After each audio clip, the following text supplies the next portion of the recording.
Welcome back to another tier of the Melee Iceberg. Tier 4.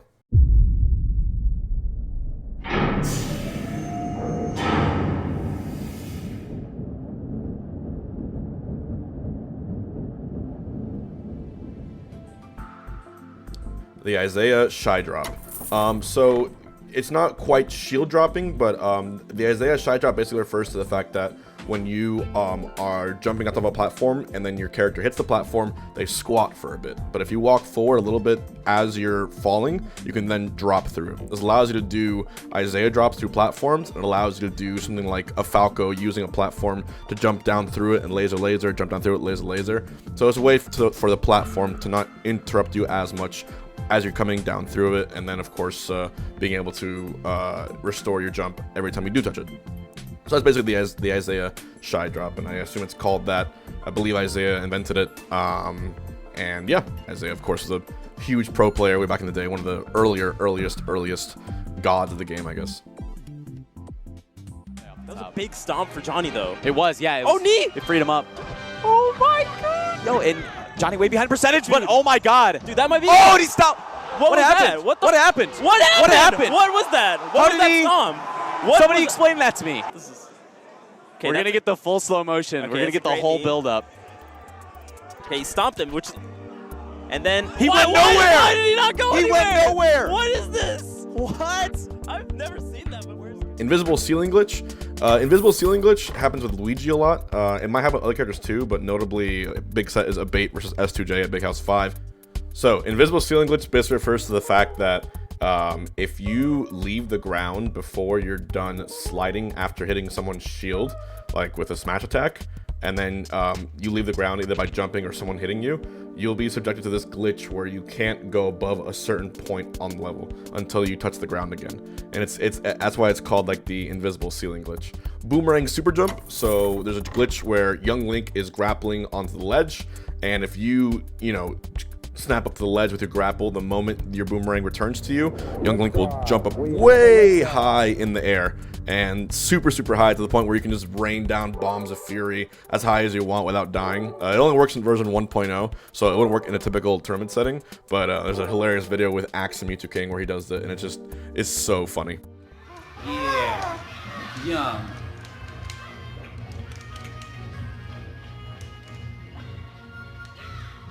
It's gonna take me a while to come down.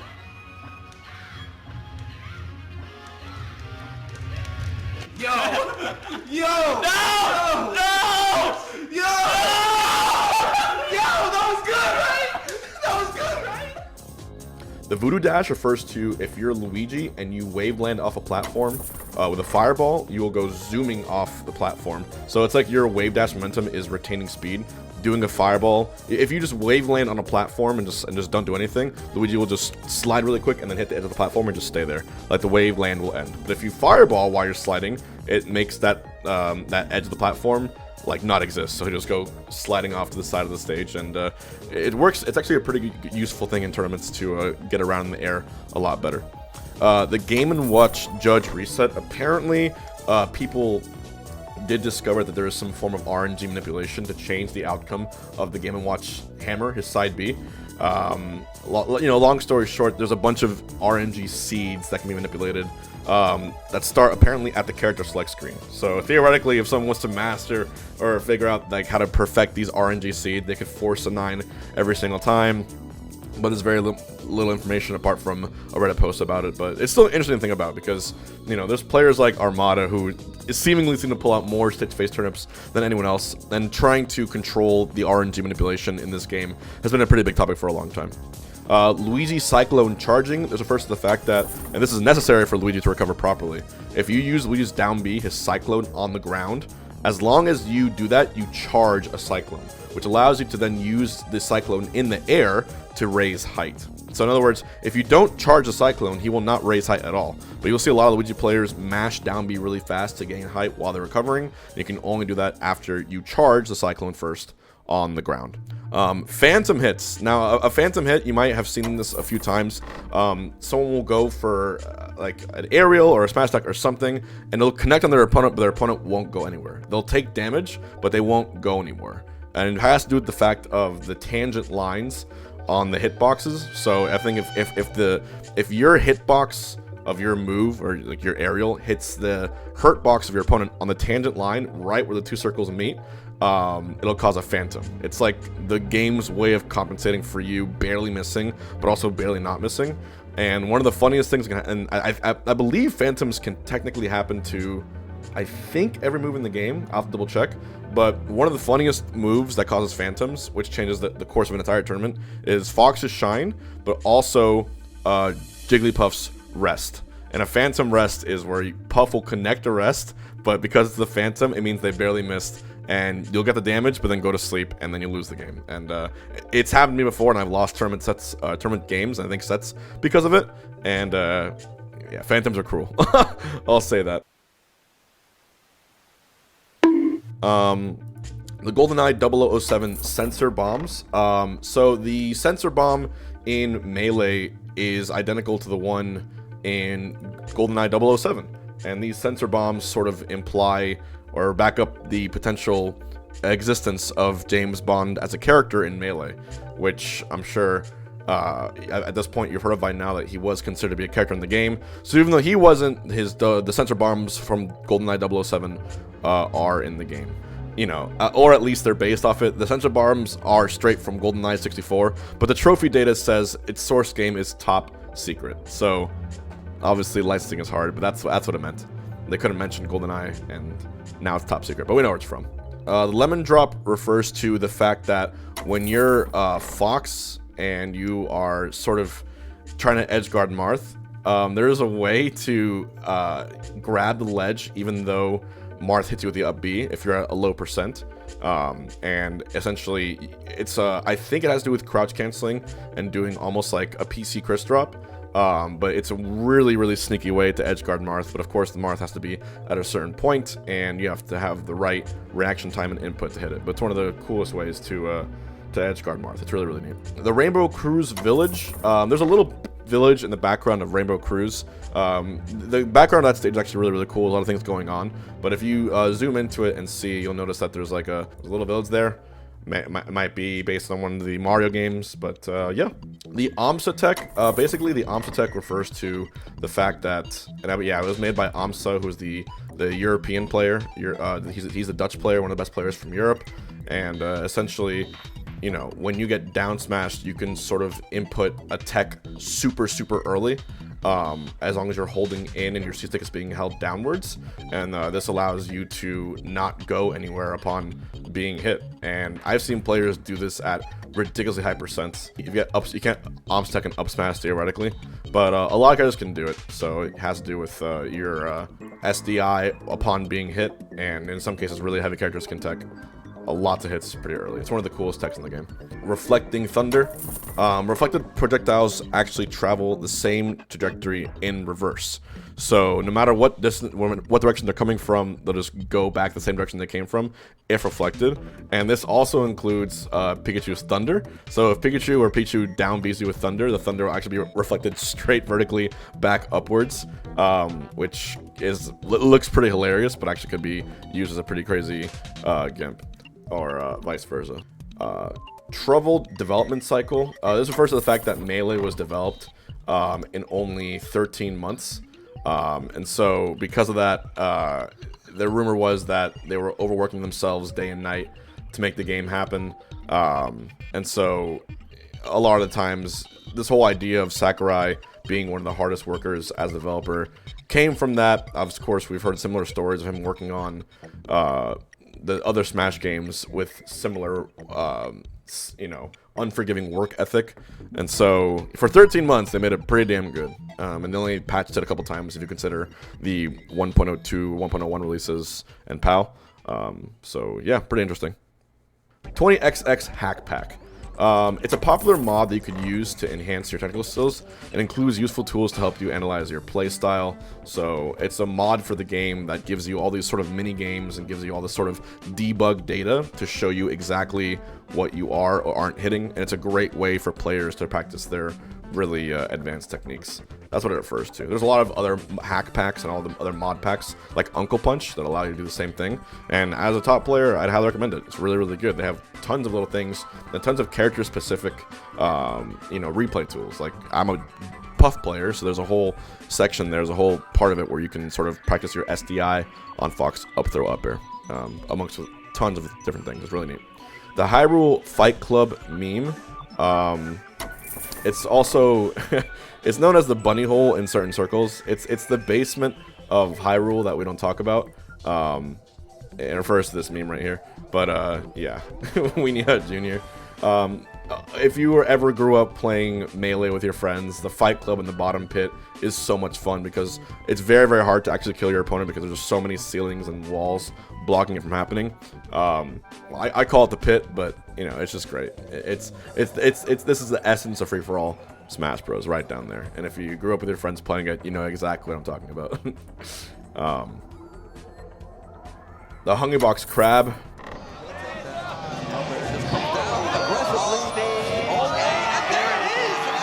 Hungrybox is your PAL 2019 Smash Bros.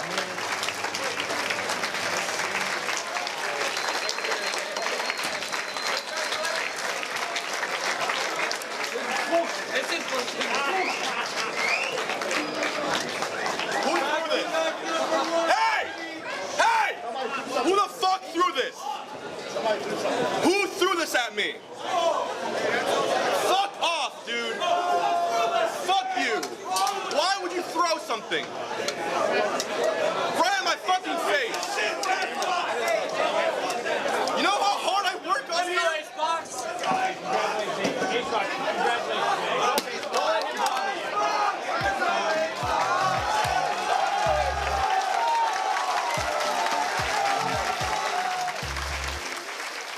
Yep, crab was thrown at me during Pound 2019 after I beat Mango in Grand Finals. It was a crustacean, a live, well not live, it was a dead but real crustacean that was thrown at me from a buffet.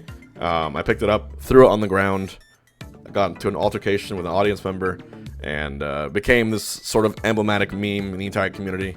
It even started this whole discussion. And the documentary came out of it, and next thing you know, here I am. So yeah, a crab was thrown at me during a tournament, and it probably ranks as the #1 most bizarre moment I've ever experienced as a competitor. Very, very wild, and there's a lot of jokes that came out of it. Even EE said he was the one who provided the crab, quote unquote. It's an emote on my Twitch channel now. There's just lots of funny things that happen. But if you've heard of the Melee community, it was one of the few times where Smash crossed over into other news sources, like other media, and became kind of viral on Twitter for a day. So yeah, a lot of times people have walked up to me and said, "Hey, aren't you the crab guy?" How to play stage. In the How to Play move in Melee, the tutorial takes place on Pokemon Stadium, but it's a different version that you can play in the game. The back screen says how to play instead of tracking the current score. And while this texture still lives on the disc, it's impossible to load up again, even through the debug menu. The Shino stall, this basically refers to the fact that when you're Sheik, you can poof to the ledge over and over with Sheik's up B, and that allows you to sort of stall. And because the entire time you're doing the up B with Sheik, not only is Sheik invulnerable, there's also an active hitbox, which means you can't really approach her in any way. So it's one of the stalling texts in the game. You gotta have the up B timing really well, and if you mess it up, you can also just fall to your death. But you can do the poof directly off the ledge and keep on doing it over and over and over again. And so so that's the Shino stall. So the Sammy Nair refers to the fact that when you're playing as Sheik, it's a really, really good pressure tool. It sort of involves doing Nair as close to the ground as possible, to the point where the Nair and like the L cancel are basically in the same animation, and you can just do almost anything you want out of it. And it has a bunch of shield pressure, so you don't have time to even do it. So it's a really, really good tool with Sheik, and yeah, Sammy Nair is very, very useful. And in most cases, it's actually better than using a forward air. Claw grip refers to how you hold a GameCube controller. The claw grip sort of refers to when you're holding the controller, you can either play with thermal over here, as you do, or you can claw the controller like that, sort of just have your thumb and your index finger on there and do that. And some people use that claw grip to make themselves play better. I use the claw grip sometimes. I look down and I don't even notice I'm doing it. So it just happens. It's just one of the grips of controllers that you can do. And to me, it's just a lot of players are doing this. I think one of the most famous claw grip players is Cobalt, who's extremely fast, technical fox. So it's a pretty good thing. And speaking of crazy controller grips, there's a guy who holds the controller upside down. There's a whole video about that I posted one time.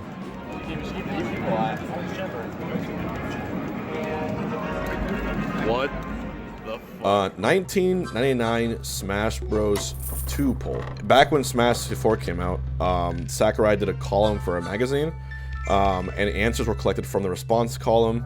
And the question was, if there were a Smash 2, what characters would you like to see, right? And number 1 was Bowser, number 2 was Peach, 3 was Wario, Toad, Koopa, Kamek, Goomba, Mallow, Geno, and Baby Mario from Super Mario. From the Pokemon series, it was Mewtwo, Mew, Red, any Pokemon, Lugia. 2,000 years later. And for the non-Nintendo characters, Chocobo, Doraemon, Bomberman, Crash Bandicoot, Sonic, and Mega Man. So, yeah, interesting to think about that these characters were voted on by readers with less than like 200 votes, but a lot of those characters actually ended up making it into Melee. Ice Top refers to an Ice Climbers map that never made it into the final version of Melee. It was later made into Summit for Brawl. Icicle Mountain was probably a last-minute rip from Adventure Mode map to create an Ice Climber stage to fill that vacancy, because every character needed a stage. But yeah, that's what Ice Top refers to. So it would have been the stage, but instead they just turned it into the moving stage in Melee. It became Summit in the later games of Smash, like Brawl. So the Jiggly Poke refers to the fact that when Fox is doing an up air, you can actually hit Puff's shield, because Puff has her little ear sticking out, and Fox's up air, because of its disjoint, will actually hit Puff's ear or the back of her, but there's a lot of parts of Puff that can be poked when she's shielding, and I have been hit by this a billion times at this point. So very, very nice. And a lot of times I have preemptively shield grab to counter it. So that's kind of it. Ledge planking. Ledge planking just refers to the fact that you can grab the ledge over and over again. And planking, of course, planking also refers to making sure you can't just jump up and down over and over. You have to use moves that have a hitbox, which makes it risky for the player to approach you. So Shino stalling with Sheik's Poof as a form of planking. Most famously in Brawl, Meta Knight was able to do just a bunch of aerials off the ledge over and over to plank. And I think at this point, you don't even have to be invulnerable. It just refers to staying on the ledge and using aerials to do keep away. So for instance, Puff using forward air over and over off the ledge, that's planking.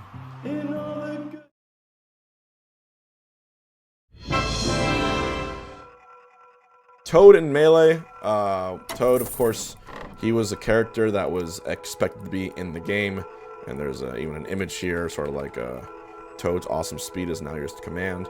I might refer to this screenshot here, which could have been doctored or faked, or it could have been actually in the game but never used, because Toad was supposed to be in the game but was later dropped. Daraki instant wall jump. So the instant wall jump is one of those really cool tactics with the Fox that allows you straight from the ledge while you're grabbing it to instantly wall jump. So you do a Firefox sort of restore, and you can actually, it's one of the few times and few characters that can legitimately wall jump off the ledge immediately. It has a tiny frame window, but yeah, you grab the ledge, you let go, you jump towards the wall, so you're inside the wall, and then you have invincibility, and then you tap away. So the game sort of registers that you're still on the wall. Pretty neat tactic. Box controllers, it refers to the box and the frame 1, and a bunch of other controllers that were used now by a lot of players to give people with hand issues another chance to play the game, or just as a form of preference. I think Hacks Money was on the forefront of this movement, and it just basically allows people to, play the game on a different, not using a GameCube controller. A big thing with box controllers is that because they are all digital and not analog, it allows you to do inputs that are far more precise. And for instance, you can immediately click left and right, back and forth over and over, without needing to move your thumb, for instance. So if you master the box controllers, there's a lot of things you can do on a box controller that would be literally impossible on a GameCube controller. So it's a matter of preference, it's a matter of what you want to use, but it also gives an advantage if you learn how to master it. The Samus Battlefield stall, on the bottom part of Battlefield, there's like this like lip on the stage, or like on the very bottom, and Samus can actually get down there with bombs and then just do a bunch of wall jumps over and over and over again, and to the point where Samus can stall for a very long time. Of course, wall jumping only gets you so far, and at some point you can't do it anymore, and so it's just one of those funny things that Samus can stay down there and wall jump over and over again, and I'm pretty sure you can recover from there too. Unused characters. This refers to the fact that obviously Melee does have a lot of unused characters. In this case, I would say Solid Snake, the guy from Excitebike, Balloon Fighter, Wario, Lucas, amongst others. These were the main unused characters. And of course, Banjo-Kazooie and James Bond on our earlier entry, they were more Rare specific, and people tend to know a lot more about Rare back in the day because Sakurai dealt with them. So yeah. Solid Snake, Excitebike, Balloon Fighter, Wario, and Lucas, they were all there. There's a whole wiki page article about them. And so, also considered were Takamaru, Mako Rider, Ayumi, Tachibana, Balloon Fighter, Urban Champion, Bubbles, and Excitebike. Planned with Snake, Sonic, Lucas, Wario, Banjo-Kazooie, and James Bond. Which is funny because out of all the planned characters, they ended up coming, except, of course, for James Bond. Apparently, Sonic was also planned. And which is kind of funny because I'm thinking about Sonic and Melee. It's just like, ugh, I can't even imagine it. The yo-yo glitch with Ness. Basically, this just refers to the fact that when Ness uses his yo-yo glitch, you can actually cause a hitbox to stay on the stage. It involves timing and spacing Ness's up smash like perfectly, and then in doing so, Ness can manipulate that hitbox no matter how far away he is from it.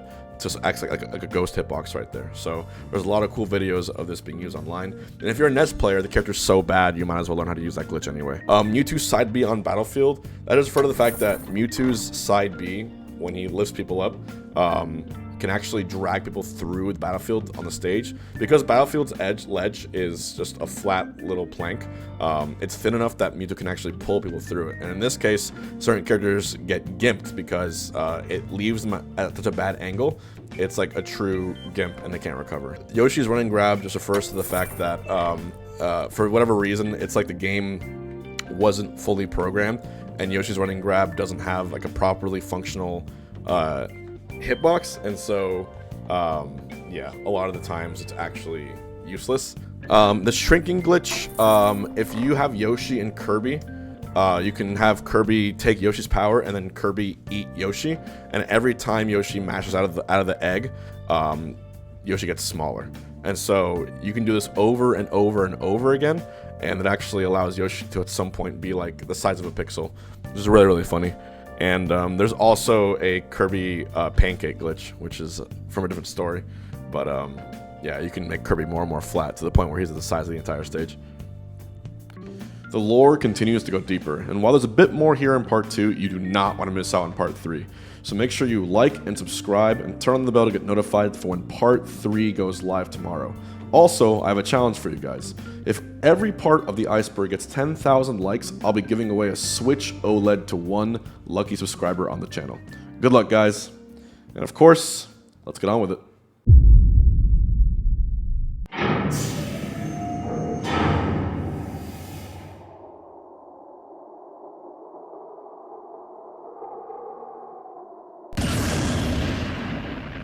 Blast zone distances. This refers to the fact that different stages in Melee have different size blast zones, the neutral stages, and so this is a good way of indicating, you know, where your character would die when you're hit off the stage. And so a lot of times in counterpicking, people will want to go to a bigger stage like Dreamland 64 if you're Puff, so you can live longer, or a smaller stage if you want to kill it earlier, like if you're a Ganondorf player playing on Yoshi's story. The Thunder Jolt glitch. Pikachu can actually ledge guard effectively by leaving these Thunder Jolt mines on ledges and certain pieces of odd geometry, most notably the ledges of Battlefield and the left-hand tree in the fire section of Pokemon Stadium. The setup isn't always consistent, but obviously prepare your ears, because whenever this happens, you get like a effect. It's really, really cool. The restaurant test stage. This is apparently a restaurant that was used in California, which is now closed. It's just referred to as test in the game. It just has a picture of this restaurant in the background with some geometric shapes as stages and platforms on there. The identity of the cafe was unknown for a lot of years, but it's a closed Cafe Verona in Palo Alto. And they captured the image using a fisheye lens in 1993. But initially, the image was intended to use as a way to apply textures to spheres and other models. It spread also to exercises in OpenGL textbooks. It makes for a great skybox, and because the image was taken with a fisheye lens, it can be easily warped to match a rounded skybox geometry. So, Mewtwo King directing my dad to his house. He's on the freeway. He says, "Okay, at this point, like we're gonna like please make a right into this like shopping center, presumably to make a full turnaround." Right. My dad turns into the shopping center, of course. And Mewtwo King, not skipping a beat, giving directions to the way home, instead says, "Now go into the McDonald's drive-thru and purchase me some chicken McNuggets." To my father, who is driving him home out of the M2K McDonald's story. This refers to a fact where where Mewtwo King was getting picked up, I think, by Scar and his dad for a tournament, and Mewtwo King asked Scar's dad to pull over to McDonald's and get chicken nuggets, and I think he didn't have any money to pay for them either, so he just made his dad buy him chicken nuggets, I think. It's one of those hilarious stories. Melee Hell refers to a Facebook group that became massive, I think like 50,000 plus members, and it was basically the repository for all memes regarding to Melee and the Melee community and the competitive community. I'm not sure how active it is now, but for a while a lot of crazy content came from there and hilarious memes. But yeah, Melee Hell on Facebook, crazy group. Slide stage inclines. There's some stages in the game that have inclined floors, kind of like Yoshi's Islands. The inclines do affect moves somehow. There's also small pieces of floor geometry, like at the edges of Yoshi's story in Melee, that that sort of causes issues that impact gameplay. In any case, it's just general geometry of the stages and how they can impact how certain characters move. So that'll be it. And a lot of times when you're sort of wave landing from the ledge, it's easy to do on a stage like Yoshi's Story because of that downwards incline. Cactuar dash just refers to the fact that when you are sort of running, if you turn around in the middle of the run, it takes a long time for your character to stop, turn around, and go the other way. A quick way of turning around is by doing a Cactuar dash, which is when you run and you press it down and then turn the other direction. It's used to turn around faster than normally possible while you're running. Ice Climber's Freeze Glitch. Ice Climbers can perform a glitch whereby grabbing with one climber and timing a side B with the other climber at the right moment, you can leave your opponent in a frozen state.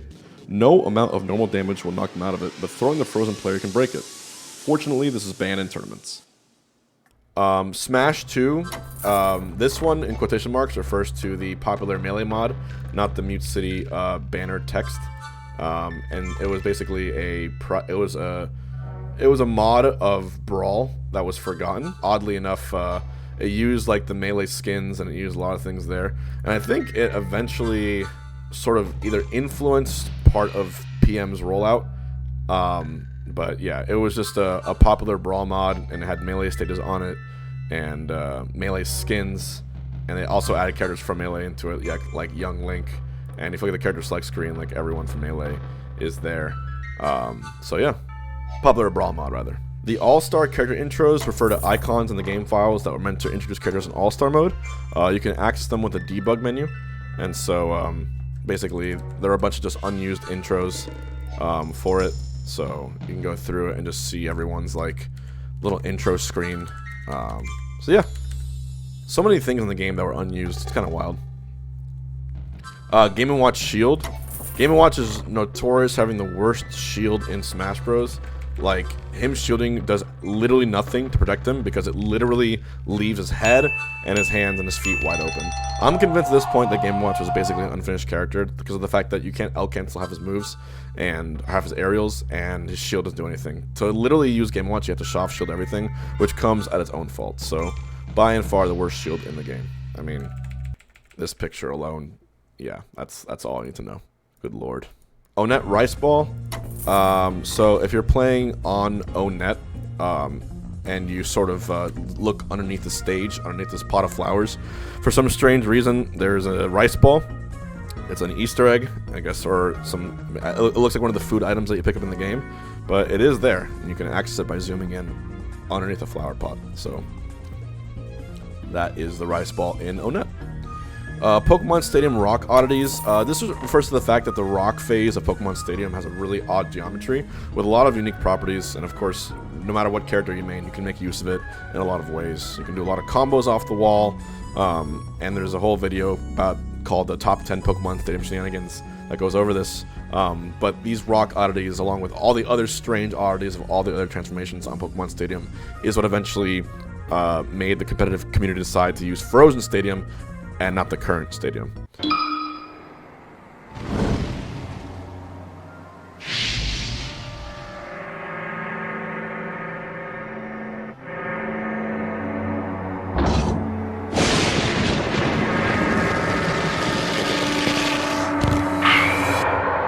The Giga Bowser cutscene. This refers to an often skipped cutscene introducing Giga Bowser at the end of Mario's classic mode campaign. And so when you're playing that campaign, you'll see sort of, and you gotta beat up Bowser or whatever. As soon as you beat up Bowser, you'll get this extra little cutscene where, out of nowhere, Mario's standing there, and then, Giga Bowser will come from the ashes.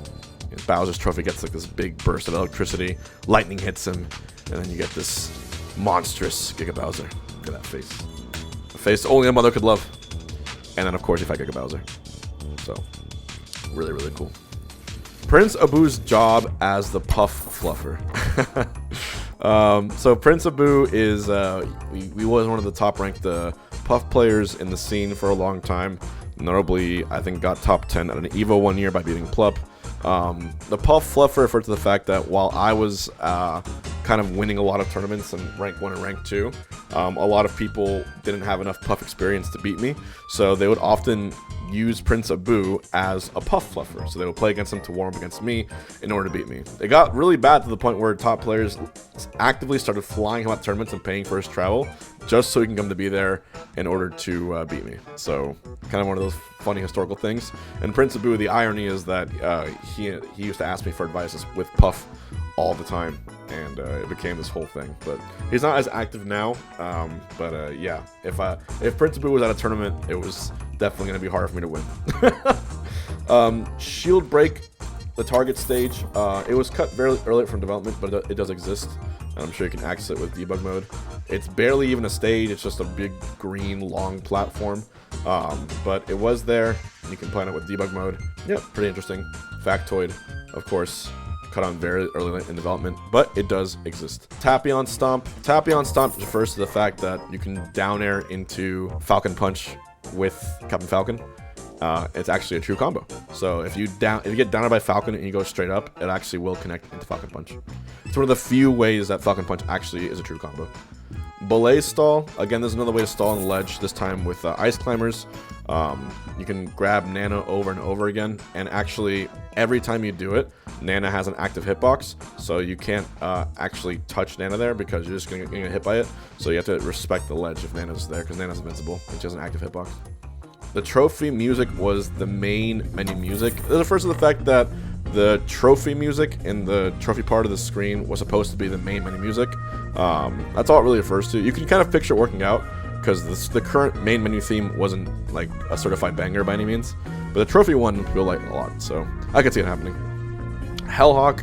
Hellhawk is just a texture for the back of Captain Falcon's red costume that went unused in the West due to religious affiliation, so they couldn't say the word hell in the back. Yeah, you can see it there. I believe that's in either Brawl or Smash 4, one of the later Smashes, but it was supposed to be used in Melee, and I think it became Bloodhawk instead. Event Match 39 is home of the Sleepy Time Easter egg. You can use Sing to make all grounded opponent Puffs fall asleep, and for longer than normal. it's Sing if it was actually good, which I thought was pretty funny. That should be, the move is so bad it should be part of the stage. I don't know. You can barely use that move in Melee. Scrapped trophy battle mode called Snag the Trophies. There was that weird part of classic mode where you have to sort of knock trophies into falling trophies into this like series of hoops and rings. There was actually a planned versus mode of that, and I think someone actually made a versus mode hack in Brawl that sort of allows you to use a stage to fight on. But yeah, there was supposed to be like a one-on-one mode of this where I guess whoever got the most trophies in the stage was able to win it. So, but I guess that was later scrapped. I don't know how fun it would have been, but I always like this classic mode minigame. It's pretty easy to do, and if you time it right, you can get trophies. Bomb jumps, rocket jump technique. This refers to the fact that Link and Samus can use their own bombs to recover, but Link has an additional launching tech that he can use further to propel himself, known as a rocket jump. And the rocket jump, we've seen it with, we've seen like the Young Link boomerang glitch, but the rocket jump, of course, if Link is holding a bomb while he up Bs, it can blow up and then he gets another up B afterwards. But also if Link throws the bomb upwards, while he's trying to recover and he hits the bomb at the exact right angle, the bomb will explode. So it's not only while he is holding the bomb and waiting for it to blow up, he can actually force the bomb to explode by hitting it with an up B at the right time. The Thunder Jacket, this is basically a glitch that Ness can do in the game. It lets Ness equip himself with damaging status with a small hitbox around him. It has to do with using the yo-yo and the Ness's thunder in a certain way, and then so whenever you touch Ness, you just get blown up by a thunder. It's a really, really tricky glitch to deal with and has a lot of competitive edges. Like I said, Ness is a really bad character, so he needs anything to help him. Early % wobble break, so of course wobbling is the infinite that ice climbers can do when you get grabbed by both Popo and Nana, but at early enough % you can actually break out of the wobble. You can actually mash out of it. If you don't mash out of it, of course, you can get wobbled to 99%, any percent you want. But at early enough % you can actually break out. So a lot of ice climbers will only go for the wobble and they're above. I think it's like 40% on most characters. But now it's banned, so.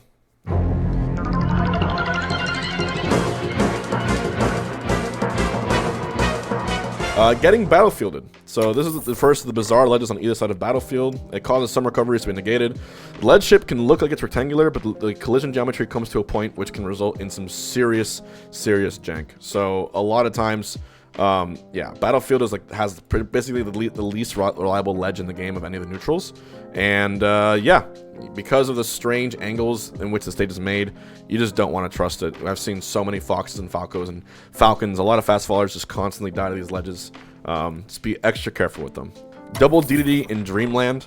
That is the first to the fact that on Dreamland, if you're playing on the stage on a certain angle, if you like pause or see it, you'll see 2 King DDDs in the background. I've heard of there being triple DDDs too. The triple DDD, I don't know if that one's true. I swear that I've seen it before, but yeah, double DDD is definitely there pretty often. Even though there should only be one, that is the only way that DDD really is in Melee. And later he was in Brawl, so there you go.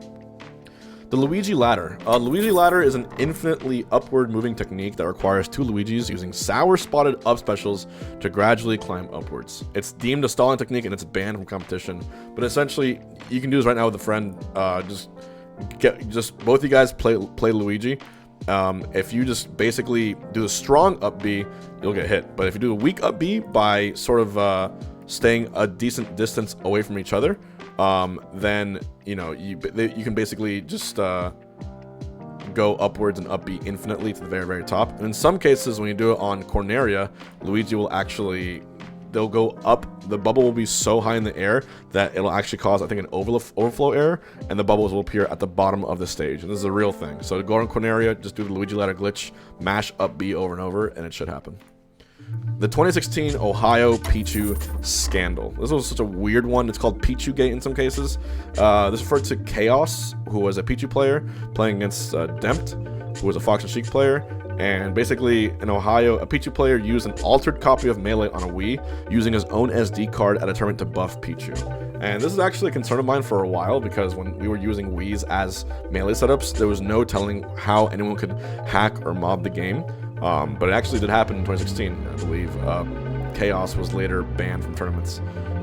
So yeah, he definitely buffed his character. Now we can move on further down this iceberg. Here we go.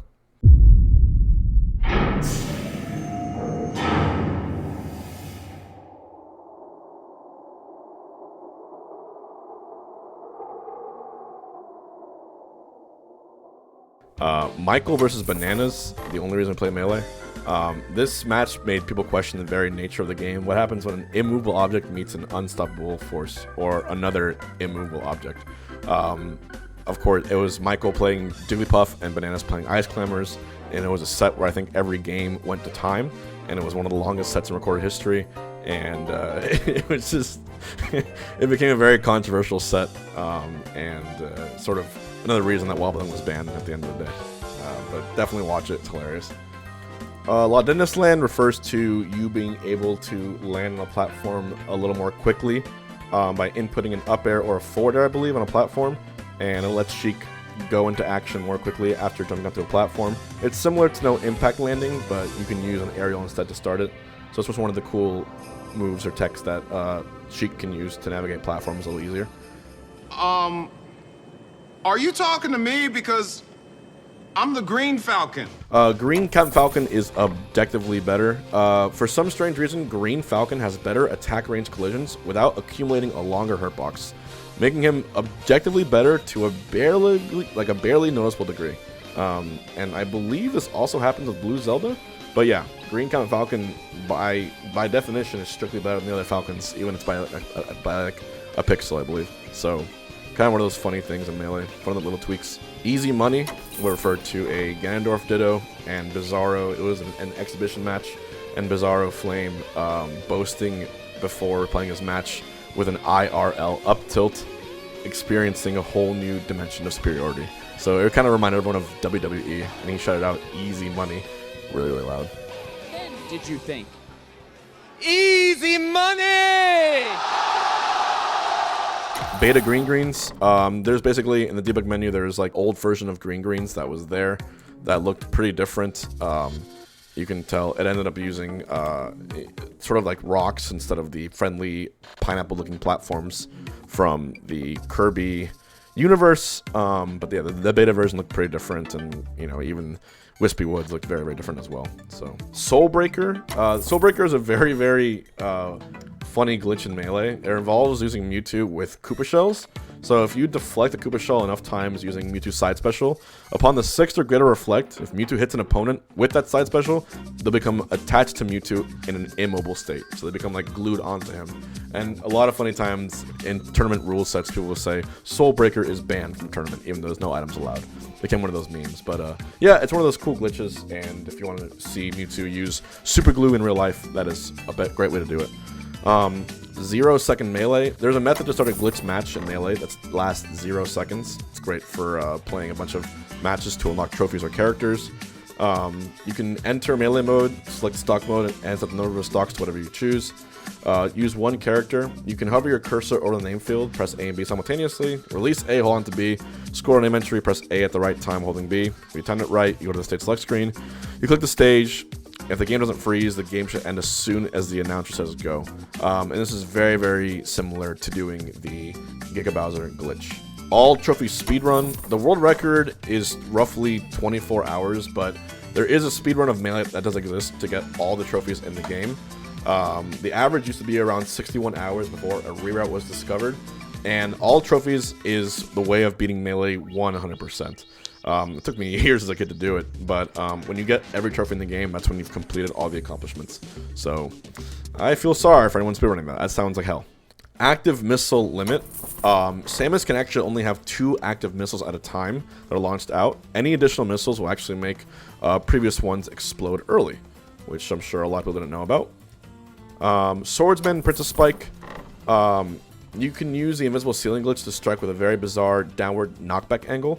So as long as you are sort of, if you shield at a certain time and then attack at a certain time, the invisible ceiling glitch is then activated, and you can strike with a bizarre downward knockback angle. So moves that weren't meant to spike become like true spikes. The Kamikaze glitch is a glitch you do with Mr. Game & Watch, where if you absorb 3 of Ness's PK flashes, which is considered the strongest projectile in the game, and you put up your shield as the opponent, of course, once Mr. Game & Watch unloads the bucket, he's going to fly across the screen with blinding speed, and then if you are in his path, he'll instantly KO anyone behind him. So yeah, it can be done with PK Flash, Charge Shot, Mewtwo Shadow Ball, or a fully charged Super Scope. Beta platforms. Hyrule Temple actually had more platforms even before its release. And you can actually see some of it in promo footage and even in the game's E3 reveal. So, yeah, in the E3 video for the game, you can see that Hyrule Temple actually had a lot more platforms. Ken's sister. This refers to Sephiroth Ken, whose sister actually played in tournaments in the lore of early Smash. The story is that she did defeat Hugs very, very early on in the early Smash scene. Tamagon, main character of Devil World, whose trophy can be earned in the Japanese version. The Western version has a trophy disabled, likely due to the word devil, but it was changed to Demon World in the other files. Too late for me is text found at the bottom of the DK barrel cannon trophy.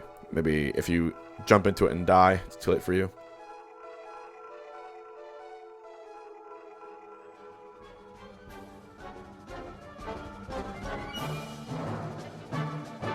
I'm not lawful. Make this stop talking. You're not one of the gods, you're one of the god awful. We all got kin. When looking at your fox, bitch, stick to Smash 4 and losing by 4 stocks. Not a fan of your style, you ain't standing your ground.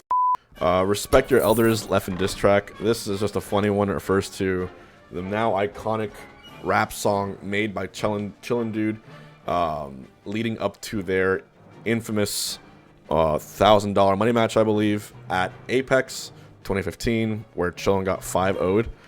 This is like the biggest ever possible example of taunt to get bodied. But the real winner here was both of them, because Chillin's song ended up getting 1 million views on YouTube and spawned the birth of a new genre, which is Smash Rap. Legal controller mods. You can mod the controller legally in the game by adding notches. And this gives notches allow you to basically get perfect angles on Firefoxes, how to do shield dropping perfectly, and how to get perfect wave dash angles. So a lot of prominent controller sellers will offer a service to notch your controller, done with special tools, and they use ways to configure it. And having notched your controller is strictly better. It just allows you to hit those perfectly difficult angles that much quicker, which in a game as frame perfect as Melee is very necessary. Wank DI. It's a unique DI setup brought to Melee by the Smash 64 community, and basically it's I don't know why it's called Wank DI. I know Spinna made a video about it, but essentially by DI in a certain way, it lets you live longer. And you've seen Wizzy is infamous for using DI in a very specific way, and he seems like he can live the longest out of any player in the world. So yeah, 64 tech carrying over to Melee.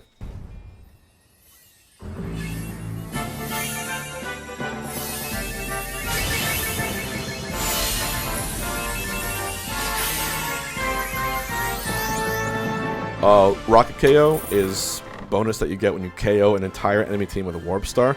It's among the least achieved bonuses, like No Hurry and stuff like that. Yeah, there's a bunch of hilarious bonuses in the game. We can go through all of them, but this video will probably be hours long if we include all of those. But it has some pretty funny bonuses in there, like Switzerland, for instance. Perfect Dark Proximity Mines. While the American version uses the 007 GoldenEye motion sensor bombs, the Japanese version of the game uses Perfect Dark assets, which are these proximity mines. So yeah, probably a way for them to also not deal with the whole copyright issue with 007. McDonald's GameCube kiosks. Some of us are old enough to remember these. You'd walk into certain McDonald's and they would have kiosks there with greasy ass controllers where you could actually play Melee and some other games. What's funny is that they supported an ESRB rated T game in these things, but someone in corporate had a great taste, and you know, there's videos and pictures still online of these kiosks and you being able to play a variety of games on them. So yeah, Melee was on them, and of course many times the joysticks were just clawed off and completely, these are like, in the era of COVID, these would not fly at all. Venom is the largest stage by a mile. The whole thing is a loop. So essentially, if you were to break down how big the actual stage is, Venom is by far the biggest. And you can zoom out on it, and it's actually this enormous loop that goes round and around. And yeah, and parts of the stage actually have active like collision walls, and you bounce off it. So essentially, it's the by far the biggest stage. So it's one of those funny things. Dummy is a beta map that was accessible through the debug menu. That's just a black screen with no platforms. It's likely a development placeholder, and it was actually never meant to be playable. So yeah, it's just legitimately just a dark stage called Dummy. So yeah. All right, and that's tier 6, and we are getting very, very deep into this Iceberg.